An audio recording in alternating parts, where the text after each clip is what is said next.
Friends అందరికీ నమస్తే అండి. మహావాస్తుకు స్వాగతం. ఈరోజు మనము ఈరోజు మాట్లాడుకోబోయే టాపిక్ వచ్చేసి ఈ ఫస్ట్ ఇల్లు 90 డిగ్రీస్ కట్టాలా? లేకుంటే కాంపౌండ్ 90 డిగ్రీస్ అంటే ప్రహరీ గోడ 90 డిగ్రీస్ కట్టాలా అని చాలామంది అడిగారు. మొన్ననే ఒక వ్యక్తి కూడా ఫోన్ చేసి అడిగాడు. సార్ ఇట్లా మా ఇల్లు ఫస్ట్ ఇల్లు కట్టేసామండి 90 డిగ్రీస్‌కి.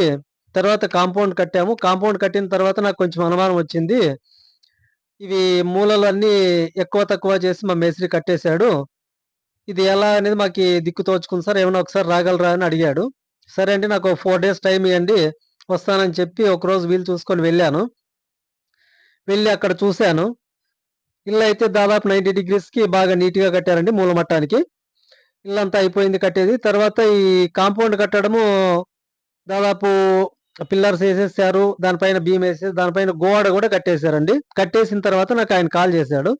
సరే అని వెళ్ళాను చూసేకి.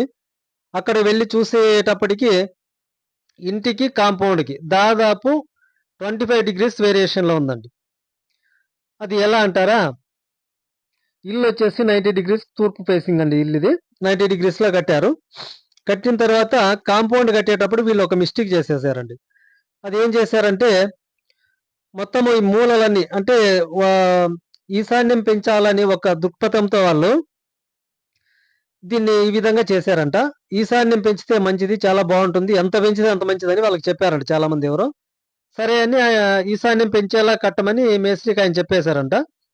సరే అని ఆయన చెప్పి ఎక్కడో ఊరెళ్ళాడు. ఈ మేస్త్రినేమో పని మొదలుపెట్టేసి ఇవంతా కట్టేసాడంట. మరి వచ్చిన తర్వాత చూస్తే ఆయన ఈ విధంగా ఉంది మా ఇల్లు. మొత్తం మూలలన్నీ పెంచేసాడు మా మేస్త్రి. ఒకసారి రాండి సార్ అంటే వెళ్లి చూసాను. చూస్తే మాత్రం అక్కడ ఈ నైరుతి నుంచి మన ఇంటికి చూసుకుంటే మాత్రము ఇది 90 డిగ్రీస్‌లో ఉంది ఇల్లు మాత్రం. ఇది మాత్రము 115 డిగ్రీలకొచ్చేసిందండి కాంపౌండ్ మొత్తం. అంటే ఇది ఏ విధంగా చేసేసారంటే, వాళ్ళ ఇంటిని చూసుకొని కాంపౌండ్ కట్టలేదండి. ఊరికే ఏదో రోడ్డుని చూసుకొని కాంపౌండ్ నిర్మించేసేసారు. రోడ్డు ఎలా సక్కగుంటే అలా చేసేద్దామనే ఉద్దేశ్యంతో వాళ్ళు చేసేసారు.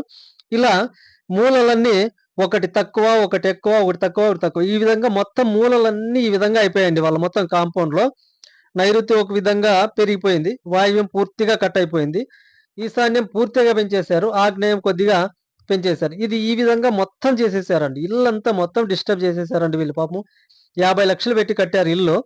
ఇల్లు చాలా అద్భుతంగా కట్టారండి. చాలా నీట్‌గుంది. లోపల గూడా చాలా బావుండాయి. ఎక్కడ విండోసు, ద్వారాలు గాని అన్నీ కరెక్ట్ ప్లేస్‌లోనే పెట్టారు. ఒక కాంపౌండ్‌కొచ్చేటప్పటికి మాత్రం వాళ్ళు ఎందుకు ఎక్కడ పొరపాటు పడ్డారో తెలీదు గానీ మేస్త్రి గాని లేదా ఓనర్ గాని, ఈ విధంగా మొత్తం దీన్ని చేంజ్ చేసేసారండి. అందుకని మనము ఎవరికైనా చెప్పేదేమంటే దాదాపు ఫస్ట్ కాంపౌండ్ అంటే దక్షిణము, పడమర గోడలు నిర్మించుకున్న తర్వాత మాత్రమే మీరు ఇల్లు కట్టడానికి ప్రయత్నించండి అని నేను చాలా మందికి చెప్తా ఉంటాను. ఎందుకంటే ఇలాంటి మిస్టేక్స్ జరుగుతా ఉంటాయండి. ఈరోజు ఈ మూలలో ఒకటి తక్కువ, ఒకటి ఎక్కువయినప్పుడు ఈ ఇల్లు ఏ మాత్రం యోగించదండి. ఇది 100% కరెక్ట్. ఈ ఇంట్లో మాత్రం వాళ్ళు ఎక్కువ రోజులు గూడా ఉండలేరు. ఖచ్చితంగా ఇల్లు వదిలి వెళ్ళాల్సిందే. లేదంటే దీంట్లో చాలా వాస్తు సమస్యలు, వాస్తు దోషాలు వీళ్ళు ఎదుర్కోవాల్సి చాలా ఇబ్బందులు పడాల్సొస్తుంది. వాళ్ళకైతే ఇదే చెప్పానండి. మొత్తం మీరు ఇల్లంతా కట్టేసి కాంపౌండ్ అంతా కట్టిన తర్వాత నాకు కాల్ చేసేసారని. ఒకసారి మీరు కాంపౌండ్ కట్టక ముందే నాకొకసారి చేసినా గూడా నేను దీన్ని ఏదో విధంగా నేను మార్చేసేవాడిని. అలా కాకోకుండా మొత్తం కట్టేసారంటే ఆయనన్నారు, "సార్ దీని నుంచి ఎన్ని లక్షలు ఖర్చయినా పర్లేదు సార్ నాకి. నా లాస్ అయినా పర్లేదు. ఫస్ట్ ఈ కాంపౌండ్ నేను తీసేపిచ్చేస్తాను సార్. మీరు ఏ విధంగా అని చెప్తే" అంటే నాకు చెప్పడానికి మనసు రాలేదండి. దాదాపు పాపం 6,00,000 దాకా ఈ ఓన్లీ కాంపౌండ్‌కి మాత్రమే వెచ్చించారండి వాళ్ళు. వెచ్చించిన ప్రయోజనం లేకుండా పోయిందండి. మేస్త్రి అన్నాడు, "ఎందుకండి ఇలా కట్టారు మేస్త్రి" అంటే, "లేదండి రోడ్డుకి కరెక్ట్‌గా ఉండాలనే ఉద్దేశ్యంతో నేను ఇలా కట్టానండి" అని ఆయన మేస్త్రి అంటాడు. ఆయన ఓనర్ వచ్చేసి, "లేదండి మా మేస్త్రికి తెలుసని నేను ఏదో నమ్మి వేరే ఊరికెళ్ళాను. ఆయనొచ్చేటప్పటికి ఈ విధంగా కట్టేశారు." కానీ మొత్తానికి లాస్ అయిండేది మాత్రం ఓనర్ దగ్గర దగ్గర రూ. 6,00,000 దీనికి వెచ్చించారు. దీన్ని కాంపౌండ్ తీసేసి మరీ నిర్మించాలంటే చాలా లాస్ అవుతాడు. ఏం చేయాలో అసలు దిక్కుతోచని పరిస్థితిలో, సరే అండి మరి మీరు కొంచెం ప్లేస్ అయితే వదులుకొని ఈ కాంపౌండ్ మళ్ళీ వేరే విధంగా నిర్మించుకునే విధంగా నేను చెప్తాను చేయండంటే, సరే సార్ మీరెంతైనా చెప్పండి నేను చేస్తాను లాస్ అయినా పర్లేదు. జీవితాంతం కష్టాలు అనుభవించేదానికన్నా ఒకసారి పోయినా పర్లేదు డబ్బు. నాకు ఈ విధంగా చేయనంటే అప్పుడు నేను చెప్పానండి. కరెక్ట్‌గా కాంపౌండ్ కూడా 90 డిగ్రీస్ ఏసేసి అప్పుడు కాంపౌండ్ నిర్మించని చెప్పేసి వాళ్ళకు ప్లాన్ గూడా ఇచ్చేసొచ్చాను నేను. కాబట్టి ఎప్పుడు ఈ విధంగా పొరపాట్లు మాత్రం జరగకూడదు. ఇక్కడే కాదండి చాలా చోట్ల నేను ఈ విధంగా చూసాను. ఇల్లు ఒక రకంగా ఉంటుంది. కాంపౌండ్ ఒక రకంగా ఉంటుంది. ఇల్లు 90 డిగ్రీస్ కుంటే కాంపౌండ్ 90 డిగ్రీస్ లేకుండా పోవడం. వాళ్ళ మెయిన్ అండి. ఇల్లు కదా అని దీన్ని బాగా మూలమట్టానికి పెట్టి 90 డిగ్రీస్‌లో కట్టేస్తారు. కాంపౌండ్ కదా అని ఒక నెగ్లెక్ట్‌తో దీన్ని ఈ విధంగా చేసేస్తారు. చాలా మంది ఇలా చేస్తున్నారండి. ఇది మాత్రం చాలా పెద్ద దోషమండి. ఇటువంటి ఇంట్లో మాత్రం నివసించడం ఎవరి తరం కాదు. ఇది బాగా గుర్తుపెట్టుకోండి అందరూ.